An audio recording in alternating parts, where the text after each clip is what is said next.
Hello, hi. So we are doing unit 11 of MCO03 and the name of the unit is time series analysis. Time series analysis क्या होता है? ये set होता है numerical values का, किसी variable की न्यूमेरिकल वैल्यूज़ का सेट होता है जिनको रिकॉर्ड किया जाता है, ऑब्टेन किया जाता है रेगुलर पीरियड ऑफ टाइम में। ये जो सीरीज़ होती हैं ये यूजुअली टैबुलेट कर दी जाती हैं या ग्राफ मैनर में दिखाई जाती हैं, जिससे कि वेरिएबल के बिहेवियर को स्टडी किया जाए। एग्जाम्पल के थ्रू हम समझ सकते हैं, जैसे कि यहाँ पे दिया गया है ईयर और न्यू टीम मेंबर्स कितने कितने जुड़े हैं ईयर बाय ईयर। तो आप देख सकते हो कि यहाँ पे ये पूरा सेट है न्यूमेरिकल वैल्यूज़ का जो रेगुलर पीरियड ऑफ इंटरवल में ऑब्टेन किया गया है। तो टाइम सीरीज़ क्या होती है? एक सीरीज़ होती है डेटा पॉइंट्स की, जिसको कि हम या तो लिस्ट करते हैं या ग्राफ करते हैं एक टाइम ऑर्डर में, एक क्रोनोलॉजिकल अरेंजमेंट में। तो सिंपल वर्ड्स में बोलें तो टाइम सीरीज़ क्या है?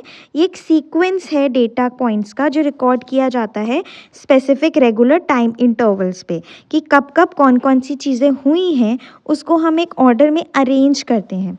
सो to qualify as time series, किसी भी डेटा को हम टाइम सीरीज़ कब कहते हैं?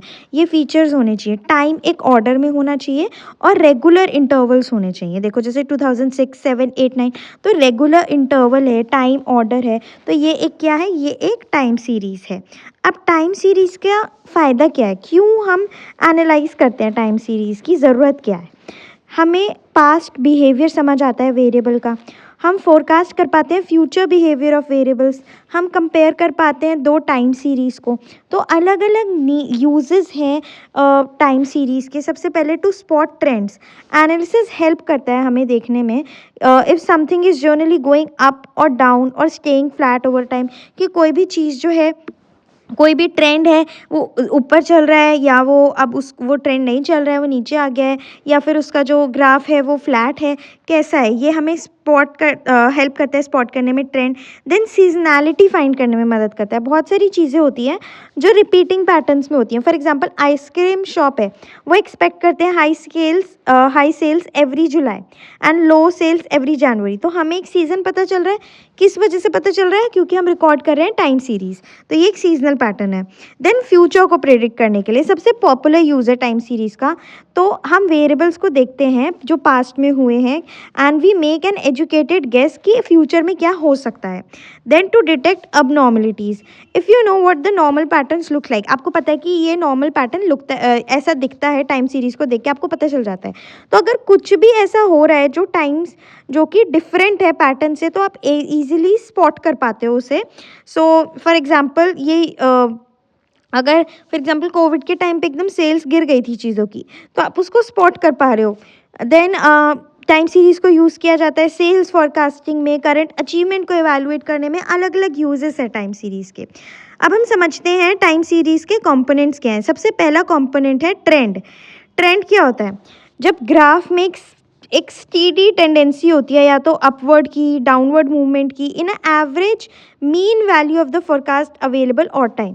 तो ट्रेंड क्या है? ये एक लॉन्ग टर्म डायरेक्शन है डेटा की over a long period of time, मतलब कि क्या लॉन्ग टर्म अपवर्ड या डाउनवर्ड मूवमेंट हो रही है अगर हम मीन को लेके चले तो इसके अंदर जो small daily monthly ups and downs हो रहे हैं ना, छोटे छोटे, उनको अवॉइड कर दिया जाता है। इसमें देखा जाता है data moving up and moving down और स्टेइंग फ्लैट कितने लंबे समय तक है, तो वो इसके अंदर एक स्टीडी टेंडेंसी देखी जाती है ऑफ ईदर अपवर्ड और downward movement in the average value of the forecast variable over time. Example देखें हम ट्रेंड का, तो a decade long increase in smartphone sales और a slow decline in the use of landline phone. Then दूसरा component है seasonality, the predictable pattern. Seasonality का मतलब एक पैटर्न जो कि रिपीट होता है फिक्स्ड रेगुलर इंटरवल पे, जैसे डेली, वीकली, ईयरली, एक पैटर्न जो रिपीट होता ही है। ये यूजुअली कैलेंडर और क्लॉक के हिसाब से होता है। जैसे इलेक्ट्रिसिटी यूसेज, वो स्पाइक होती है हर शाम को जब लोग अपने काम से वापस आते हैं घर, तो ये एक पैटर्न फॉलो होता है जो कि रिपीट होता है फिक्स्ड इंटरवल में। फिर है साइक्लिकल, ये अनप्रिडिक्टेबल वेव है। साइक्लिकल कंपोनेंट जो होता है इसके अंदर राइज एंड फॉल होते हैं दैट रिपीट, लेकिन कोई फिक्स्ड इंटरवल नहीं होता, ठीक है। एंड जो इसमें राइज एंड फॉल होते हैं वो भी लंबे समय के होते हैं, 2 से 10 साल तक के होते हैं, and are often tied to economic और बिजनेस साइकिल्स। जो मूवमेंट होती है साइकिल के अंदर वो 4 फेजेस में होती है: पीक, कॉन्ट्रोडिक्शन, ट्रॉफ एंड एक्सपेंशन। तो अलग अलग इसमें हम फेजेस देख सकते हैं और इसमें rise and fall regular fix interval में नहीं हो रहे थे। जैसे सीजन में तो क्या था, फिक्स्ड रेगुलर इंटरवल थे, इसमें फिक्स इंटरवल नहीं है। एग्जाम्पल इकोनॉमिक रिसेशन, हमें पता है रिसेशन होते रहते हैं कुछ सालों में, लेकिन हमें एग्जैक्टली ये नहीं पता कि अगला रिसेशन कब होगा और वो कितने टाइम के लिए रहेगा। देन नेक्स्ट कंपोनेंट है इरेगुलर। सो जो ऐसे रैपिड चेंजेस होते हैं या ब्लीप्स होते हैं डेटा में जो कि अनएंटिसिपेटेड होते हैं और नॉन रिकरिंग फैक्टर्स की वजह से होते हैं, जिसका हमें कोई पता ही नहीं होता। ये रैंडम अनप्रेडिक्टेबल जिटर होते हैं, झटका होता है जो डेटा में आता है, और ये ऐसे ऑफ इवेंट्स से होते हैं जिसको हमें पता ही नहीं होता, जो कोई पैटर्न फॉलो नहीं कर सकते। जैसे कि रेस्टोरेंट्स के सेल में ड्रॉप आ जाना मैसिव स्नोस्टॉर्म की वजह से, तो ये इरेगुलर होते हैं। तो 4 कंपोनेंट्स है, trend, seasonality, cycle and irregular. Now models देखते हैं हम। टाइम सीरीज के 2 मॉडल्स हैं। There are 2 models of time series, additive model and multiplicative model. Additive model के अंदर 4 कंपोनेंट्स होते हैं जो टाइम सीरीज के, उनको ऐड किया जाता है, जैसे इसका नेम है। चारों जो कंपोनेंट्स हैं वो एक दूसरे से इंडिपेंडेंट होते हैं। So in this model the 4 components of time series are added, they are independent of each other. तो हम डिनोट करते हैं टाइम सीरीज को by y. So y equals to trend plus seasonality plus cycle plus irregular. Multiplicative model के अंदर जो 4 components होते हैं टाइम सीरीज के, उनको मल्टीप्लाई किया जाता है।